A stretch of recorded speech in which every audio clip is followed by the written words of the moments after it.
আইন করেছে, একটু জেনে রাখা দরকার। জানেন তারপরও বলে দিচ্ছি, আল্লাহ নবী জানিয়ে দিলেন ইসলামের আইন হলো কেউ যদি রেপ করে তাকে গলা পর্যন্ত পুঁতে দিয়ে পাথর মেরে মেরে তাকে মেরে ফেলো। কেননা ইসলাম মায়ের জাতকে এত সম্মান দিয়েছে, কোন পুরুষ যদি নারী মায়ের জাতের সম্মান করতে পারে না, তাকে যদি রেপ করে, আল্লাহ পাক ইসলাম বলছে ওই পুরুষটা দুপায়ে পশুতে পরিণত হয়ে গেছে, ওনার বাঁচার অধিকার নাই, ওকে পাথর মেরে মেরে মেরে ফেলো। কিন্তু সেই ইসলামের বিরুদ্ধে কত বড় মিথ্যাচার হচ্ছে।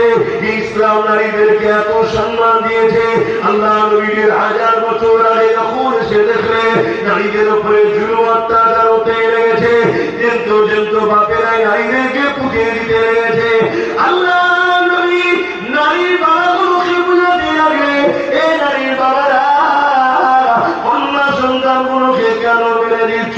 তারা বলতে লাগলো কন্যা কোনো অশুভ। আল্লাহ নবী বললেন না, কন্যা অশুভ নয়, কারো ঘরে ওই প্রথম কন্যা সন্তান হয়, এর মানে ওই কন্যা বাড়িয়ে ওই বাবাকে আল্লাহ জান্নাতে সুসংবাদ দেয়। আরো জোরে বলুন সুবহানাল্লাহ।